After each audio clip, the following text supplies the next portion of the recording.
The following is a CNN special report.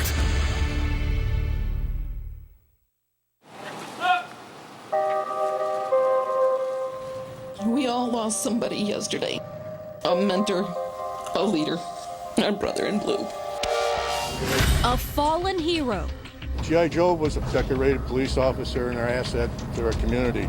A great mentor, great person, great father figure. A massive manhunt. We had over 400 law enforcement officers actively searching, SWAT teams actively searching. We had over 45 canine units in the area. A troubling past. There was some issues in Joe Glinowicz's personnel files. There was a whole nother Joe Gliniewicz that nobody knew. An investigation that reveals astonishing answers no one imagined. What was your reaction to that? Holy crap. Tonight, the secret life of G.I. Joe.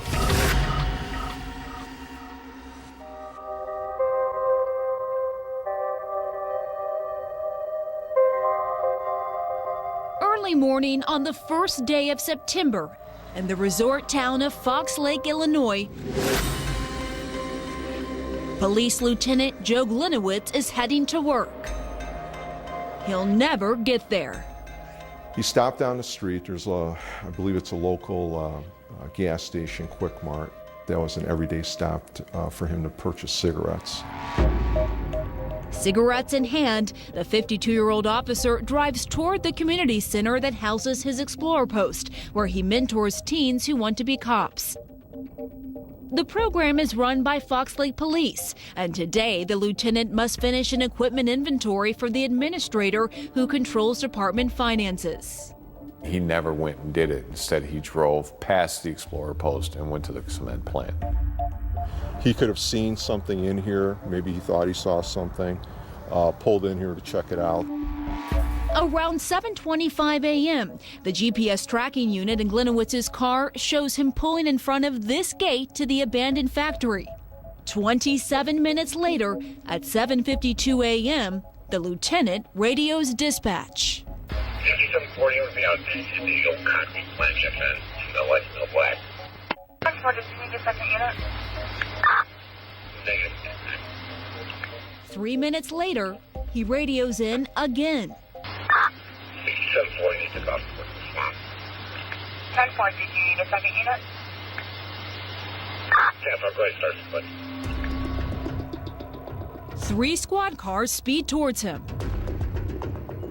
I'm off the gravel road that runs between the cement plant and Tony Road. It's a marshy area, thick with tall reeds and dense brush. All of this was just greenery. I mean, you couldn't see through it at all. No one can find Lieutenant Gliniewicz. 6740, your status. Fox Lake Unit 6740, checking your status. Fox Lake Units on honing, checking status on 6740. We don't have him right now, we're looking for him. Then, a distinctive bang. One officer was military, says, I think that's a gunshot. Officers on site charge into the thicket. And they all go into the woods, down, straight down. It took them a little while to get down there because they were going through some thick brush and they weren't even sure where they were headed. And they still don't see Gliniewicz.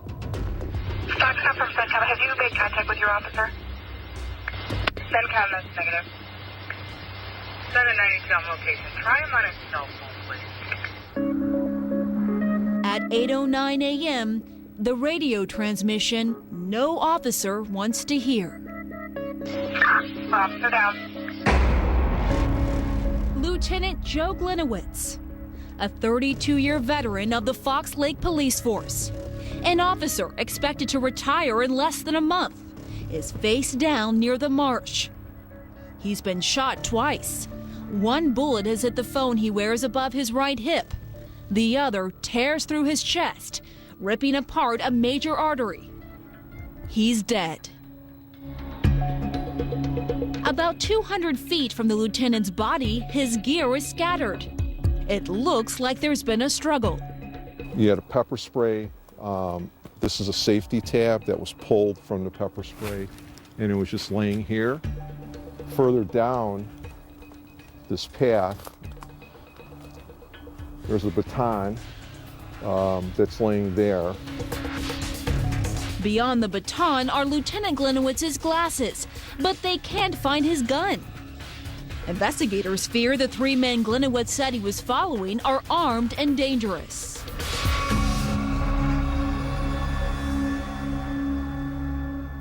It was at breakfast in a neighboring town with our state senator. We got the word there was an officer down, and they couldn't get a hold of Joe. About 10 minutes later, I found out he had died. So that was, a crushing blow to me. The lieutenant's pal, Fox Lake Mayor Donnie Schmidt, meets another friend at the police station. Together, they tell Gliniewicz's wife, Melody, what happened. The wail that went out of her mouth then will stay with me forever. She collapsed on the floor. She started becoming physically ill. The horrifying news spreads quickly in this village of less than 11,000, and people here are stunned. Joe was the cop's cop. This is the person that would never be gunned down. There was no way that this could have happened. Couldn't happen because the lieutenant had more than 30 years with the police department and more than 25 with the Army. He was fit and tough, earning him the nickname G.I. Joe. He always wore fatigues, he always wore combat boots, and he always had his military hat on. People would wave at him when he was driving through town. When he went into a restaurant, everybody walked up and said, "Hi, Joe." He was probably one of the town's biggest celebrities. And a mentor to his explorers, young people like Morgan Gliniewicz. That's what you have to do when you have people running at you. Who he trained in police tactics and for SWAT competitions. Most of them call him LT. He was just this person that no matter what was going on, you could be honest with him because he never judged you. He was like a father, he was always there, and it was really nice. I know I wasn't the only one. I know everyone told LT everything. Here was this larger-than-life cartoon character named G.I. Joe who would take the youth under his wing of Fox Lake and teach them how to be like him in the future. And now that person was taken from them. On the morning of September 1st, the village hero, the man who inspired the next generation to serve in law enforcement, lay dead near the old concrete plant on Honing Road. And his colleagues are massing quickly to track down three suspects they believe must be nearby. Ahead, G.I. Joe remembered. We all knew Joe was a hero. And revealed. If I knew about that personnel file and I was a parent, I certainly wouldn't put my child in the Explorer program under his tutelage.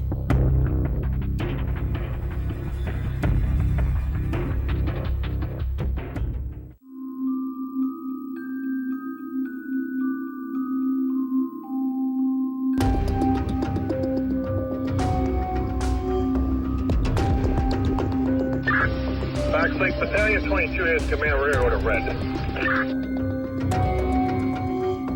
In quiet little Fox Lake, Illinois, a local hero is dead. And officers are desperately searching for suspects. Things like this don't happen around here. I don't want to say it's like Mayberry, but it's very Mayberry. It's very, very close-knit. Residents and tourists are urged to stay inside as a massive, heavily armed search for suspects gets underway. I'm gonna lock down the vet clinic here. 792 the school's on lockdown. Police set up what they call a kill zone. 2 square miles centered around where shots have just been fired. It will be sealed off by hundreds of officers speeding toward the small village. Inside the zone, hundreds more. Above, 5 helicopters and a fixed-wing plane. All searching for the men they believe shot Lieutenant Gliniewicz. Almost immediately, frightened citizens call in multiple sightings. Someone from the treatment plant just called stating that these 2 subjects are near the treatment plant. Got a call in from a female stating she saw a male subject running into a vehicle. Inside the search zone, it's hot as hell, and dozens of the police officers are passing out. It's a bog or a swampy area. The humidity that day was very intense. The temperature was in the 80s. That night, a special chopper searches the zone. They put helicopters up there with thermal-seeking devices to make sure that there was nobody in that area. Nobody is there, and after more than 14 hours, the inch-by-inch search of 2 square miles is done. It looks like the suspects have gotten away. In 4 days, thousands of tourists will flood this lake village for a Labor Day weekend on the water, and police are still looking for 3 killers who could be anywhere. The Boston bombers and everything that happened, they found them under boat covers. Look at the boat covers out here.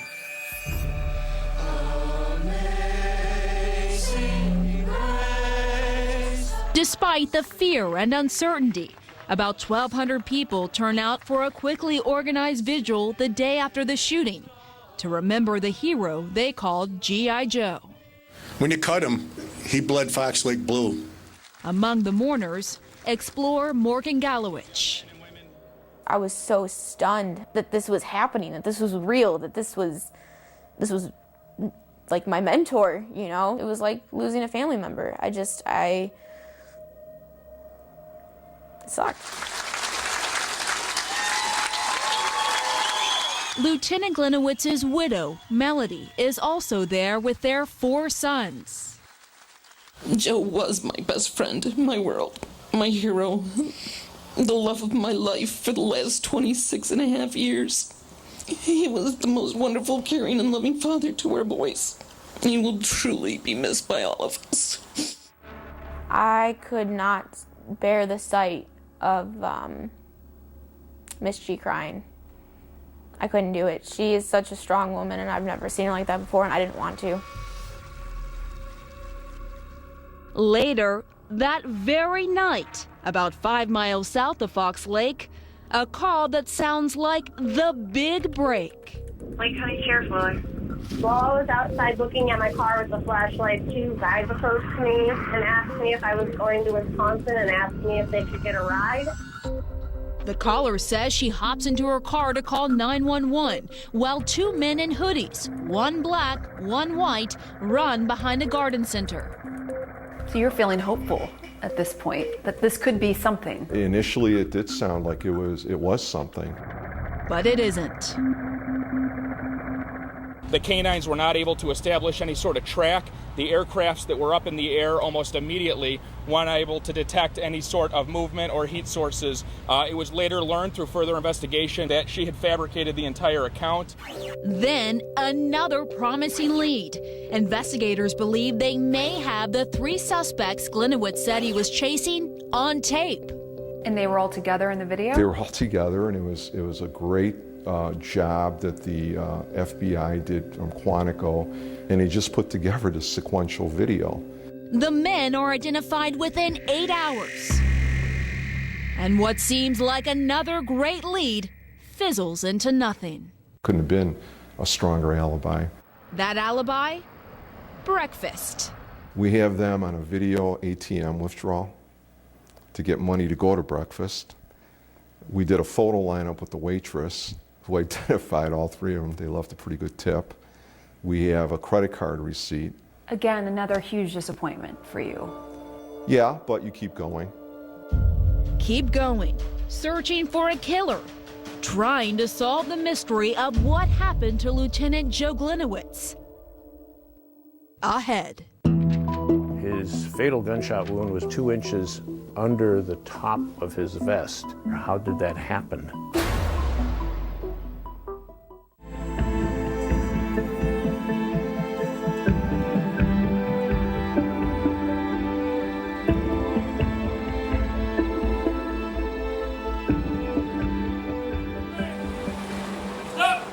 Labor Day 2015 turns into Memorial Day in Fox Lake, Illinois, as thousands turn out for a big send-off to a big personality, their beloved G.I. Joe. The way that Joe felt about this town, the way that town felt about Joe, really came out during that funeral, because it was such a funeral that was larger than life. It was massive. When we were growing up, we all knew Joe was a hero. But now the nation knows he's a hero. 1,000 police cars join the procession. It stretches 5 miles, lasts several hours, and is lined with grieving spectators. It was a tremendous outpouring from the community. I've never seen anything like that. As Lieutenant Gliniewicz is being laid to rest, investigators are working overtime to locate who killed him. But what they find makes things more, not less, confusing. For instance, they discover Gliniewicz's service revolver 2.5 feet from his head, between 2 trees. Why wouldn't a killer take the gun with him? Or throw it an extra couple feet into the swamp? Then there is a scattered gear at the site, which makes investigators believe there may have been a struggle. But why doesn't the lieutenant's body look like it's been in a fight? What did you notice when you first saw the body? The officer's clothes were in roll call order, meaning that his shirt was tucked in properly, his pants were, for the most part, clean except for a little mud on his knees. His bulletproof vest was in the proper position. Something else that's unusual? How he was shot. His fatal gunshot wound was between the first and second rib, but it was 2 inches under the top of his vest, which made one wonder, how did that happen?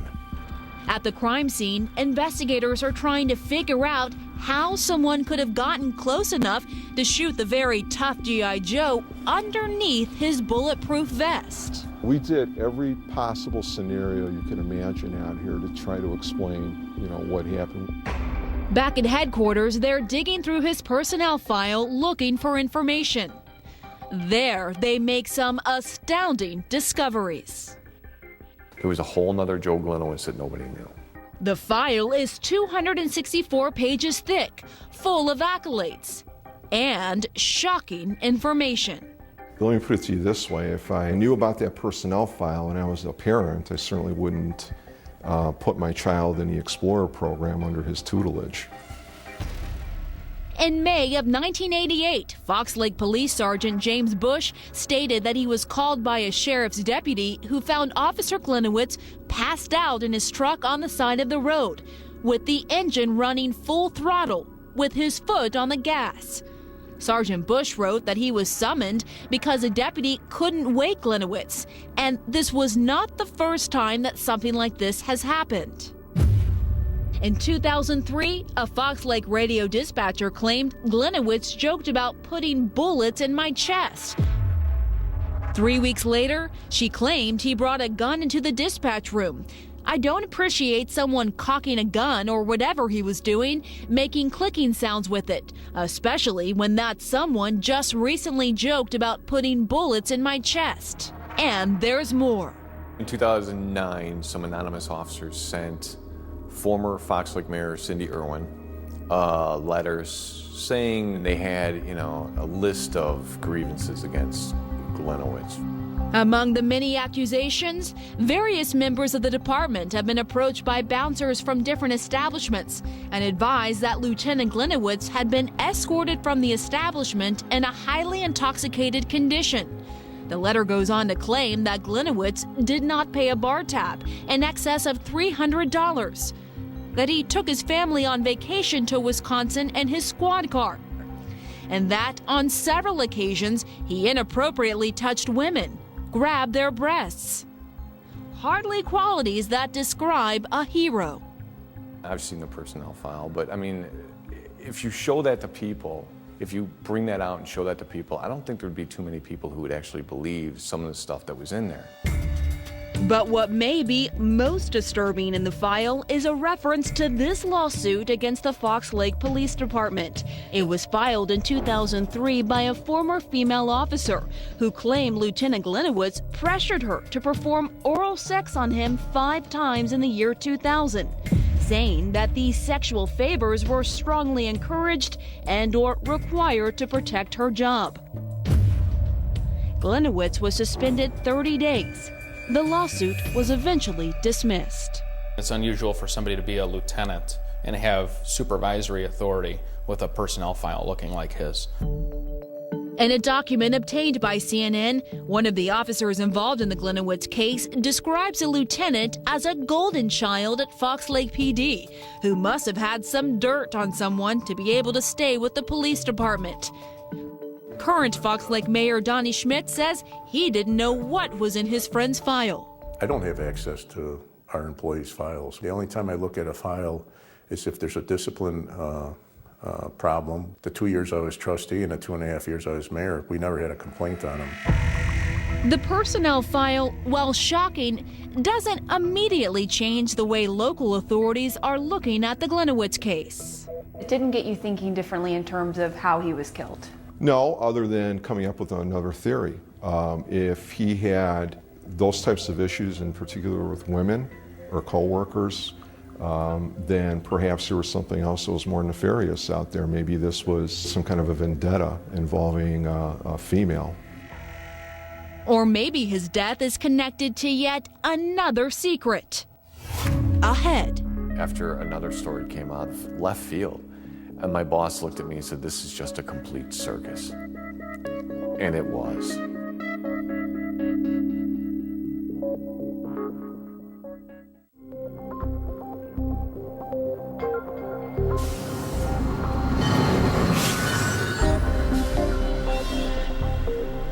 Around the same time, investigators are learning about a seamy side of Lieutenant Joe Gliniewicz. Local coroner Dr. Thomas Rudd makes a statement about the town hero that begins to tarnish his public image. "I can't rule out a suicide. I can't rule out an accident. And I can't rule in a homicide," Dr. Rudd tells a local television station in Chicago.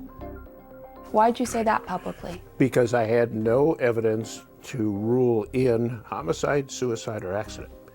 So I said everything's open until the crime task force completes its work. The suggestion that the shooting is anything other than murder sends Lieutenant Gliniewicz' family reeling. The lieutenant's second oldest son, DJ, a former explorer who followed his dad into the Army, adamantly dismisses the idea of suicide. He has applied for several different chiefs positions at police departments, and someone who wants to take their life, they don't plan a future. It also doesn't make sense to the man in charge of the investigation.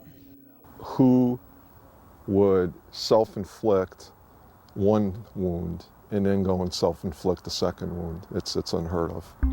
Then, more than a month after the shooting, investigators learn of a discovery made by the FBI on Gliniewicz's personal cell phone. It's a game changer. When did you discover that he had erased thousands of texts? We sent the phone out to Quantico, Virginia. I think it was into late October when we finally got those messages back, and it was 6,500 pages. 6,500 pages of recovered messages. And the information found there reveals multiple stunning misdeeds. Investigators say in the messages they learned Lieutenant Gliniewicz orchestrated a bogus marriage for his son, Army Specialist DJ, then 20. Those messages were very specific, that this is a marriage facilitated by Gliniewicz. It was a sham marriage, and it was for financial reasons. The Army gives married men larger stipends. The couple is now divorced. But the messages that interest investigators the most are the ones that suggest Fox Lake's hero law enforcement officer may have tried to arrange a hit on the new village administrator, a woman named Ann Marin. When you read the text and you saw you wanted to put a hit out on the village administrator, Yeah. what was your reaction to that? Holy crap. Commander Falenko is talking about a Facebook message from early April of 2015. In it, Gliniewicz writes to a woman, being forced to retire by new village administrator. Work life has been a living hell the last 2 months. Close to entertaining a meeting with a mutual acquaintance of ours with the word white in their nickname. Investigators claim white is code for a high-ranking gang member. Authorities say when they interview the woman Gliniewicz was messaging, she says the lieutenant told her he wanted a gang member to make a hit on Marin. We actually located the person that we believe there was an attempt to recruit to do the hit. What did that person tell you all? That he was familiar with the area, that he knew who Gliniewicz was, but we interviewed him in his attorney's office, and he denied any knowledge of any hit or anything like that. Authorities say there is no additional evidence he pursued a hit on the administrator. The question is, why might a 32-year law enforcement veteran want somebody killed? Part of the answer may be found in the Explorer Clubhouse. There are boxes and boxes of military surplus gear, riot helmets, gas masks, and inserts for bulletproof vests. Probably about 30 different radio holders. Investigators say it was acquired by Gliniewicz from an Army surplus program meant to better equip police officers, not young people in an after-school program. The village administrator, she came down and she saw all these items and she was shocked by what she found. So she confronts Lieutenant Gliniewicz. I asked him if he had an inventory of everything that was in that building, and he said, yes, ma'am. I said, can you get it to me by 2 o'clock today? He said, yes, ma'am. And that really was the end of the conversation. That's Monday, August 31st, the day before Gliniewicz's death. The same day he sends this text to his chief. She has now demanded a complete inventory of Explorer Central and a financial report. FML. FML is tech slang for F My Life. Good morning. Ann Marin is the first administrator with a keen eye on the budget. And it's not working for Lieutenant Gliniewicz. The lieutenant also exchanges messages that day with his friend Donnie Schmidt, the mayor of Fox Lake. As the night went on, he said he only had about a third of the inventory done. He was going to get his rear end chewed out the next day for not being done with the inventory. And I kept telling him, count to 10, breathe, relax. All this anxiety, the contemplation of a hit. It can't all be tied to a large number of improperly acquired surplus items. There must be more. There is. Inside those 6,500 pages of messages are texts that suggest the highly admired law enforcement officer had been stealing from Explorer bank accounts for about 7 years.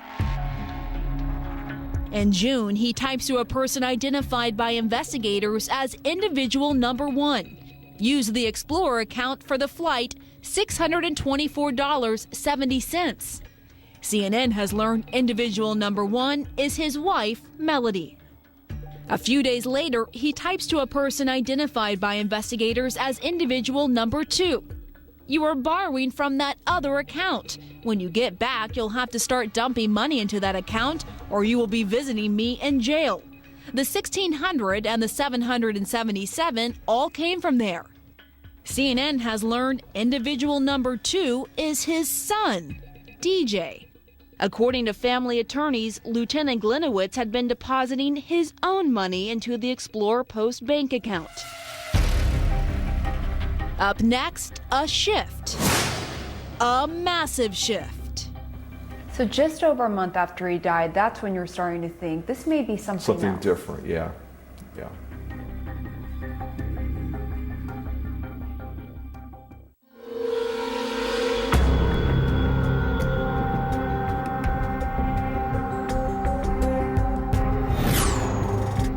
months ago, Fox Lake, Illinois was stunned, hunting desperately for 3 men they believed had killed their hometown hero. Now, November 4th, the authorities are ready to tell the world the final results of their investigation. It's a bombshell.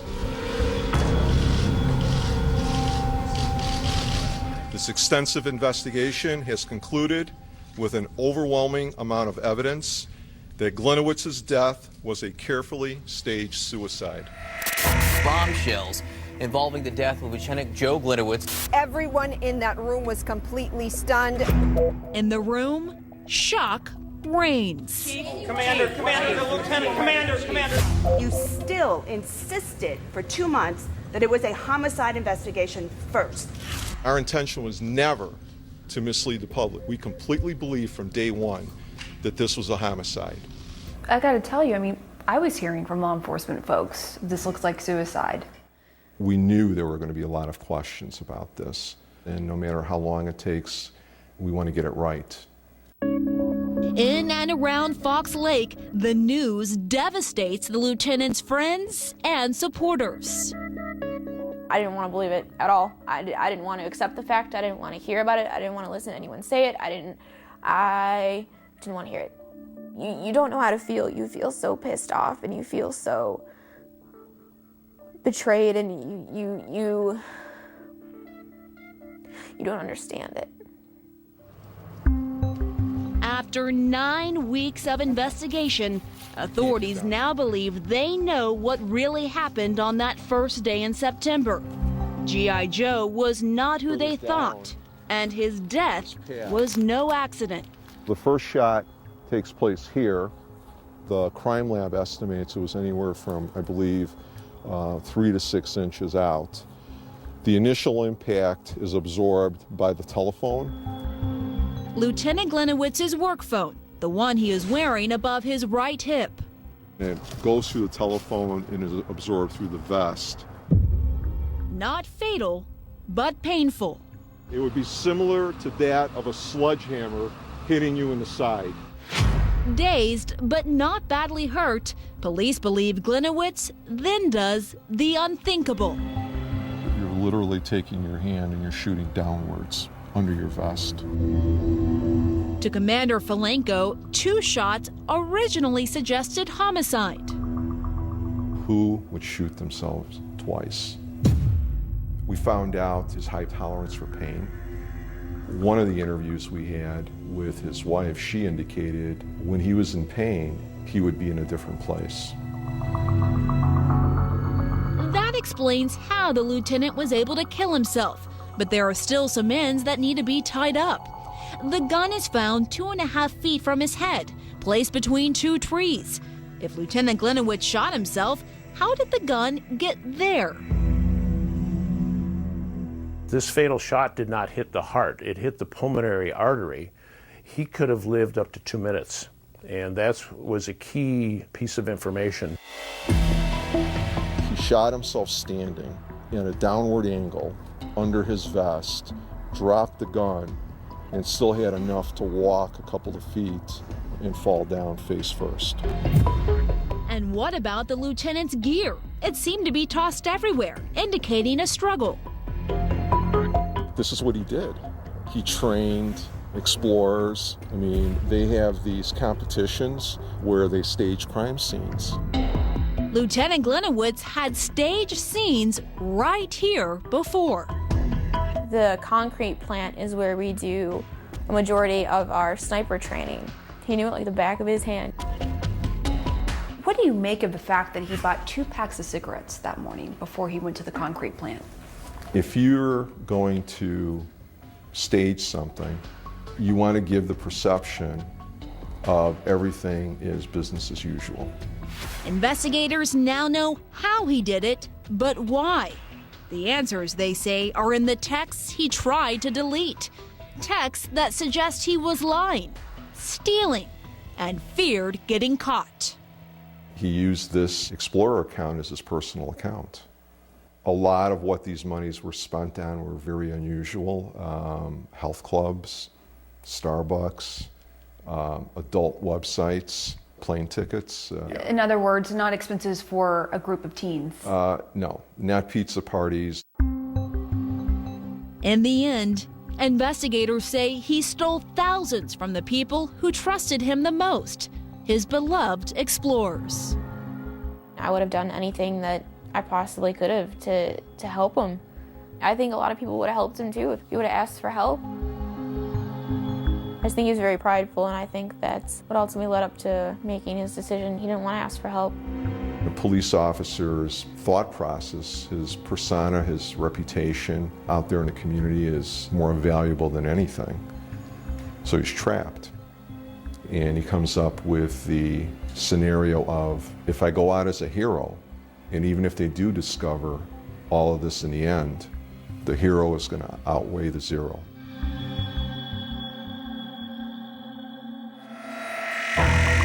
Ahead. Did Gliniewicz act alone, or did he have help? Our investigation strongly indicates criminal activity on the part of at least 2 other individuals.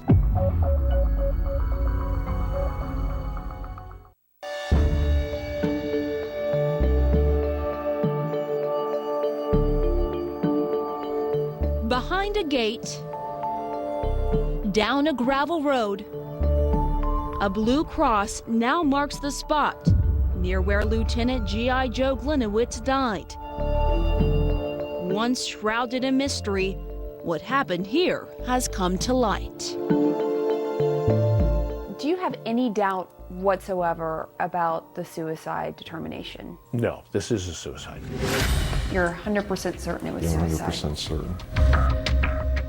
But the end of the death investigation isn't the end of the story. Our investigation strongly indicates criminal activity on the part of at least 2 other individuals. No arrests have been made, but investigators are looking at Joe Gliniewicz's wife. The accounts of Melody Gliniewicz have been frozen by the Lake County State's Attorney's Office, so one could piece together that Melody Gliniewicz would be under investigation. The woman who wailed with grief the day her husband died learned her accounts were frozen when she went to gas up her car in November, and her card was denied. In a press release, her attorneys say Melody respectfully requests that the community, law enforcement, pension board, and press refrain from rushing to or misplacing judgment. Melody has faith that the truth will come out in time and, if necessary, in court. The judge in the case has requested both sides not to comment further. Nearly $40,000 has been released to her since then, but a freeze is still in place. There's a hearing scheduled next month to see if it will be permanently lifted. When asked about the case by CNN, Gliniewicz's attorneys would not comment. And what about the boxes and boxes of military surplus items in the Explorer Post basement? Are there items that are missing? We don't have any proof that he sold any items, but if there are items that aren't there, that should be there, it raises that question, where did they go? Fox Lake is in the process of trying to figure out what the lieutenant did with all the surplus items he acquired. New leadership has been installed in the Fox Lake Police Department, and town officials have told CNN they are reviewing all current policies of both the police and the village. As for the Explorer Post Gliniewicz loved, the one from which he allegedly embezzled, it has been disbanded.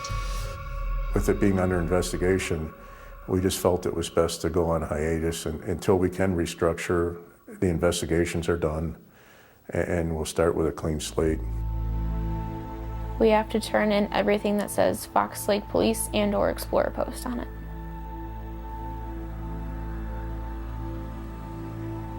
It's difficult. The young people who G.I. Joe Gliniewicz seemed to care about so much are perhaps his biggest victims. That's the part of me that, that doesn't like LT anymore. That's the part of me that makes it very difficult to miss him.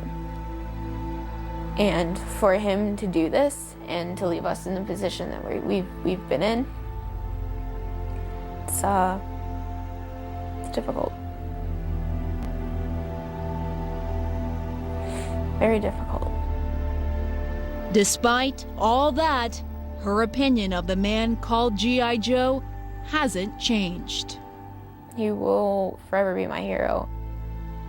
He wasn't Superman, but pretty damn close. To investigators, he's an officer who committed the ultimate betrayal. He dishonored his badge. It was a slap in the face to all of us. The people who stood up and came to the memorials and came to the police department and dropped off cards, flowers, added to the memorial. You had police officers that traveled from across this country to attend his funeral. People from the community that traveled across this country to attend his funeral. And it was all for a lie. He dishonored what we all swore an oath to uphold. He betrayed not only our profession, but his entire community. It was the first time I could actually tell you in my entire career that I felt ashamed to be a police officer. This one will haunt me for, at least the rest of my career and probably beyond,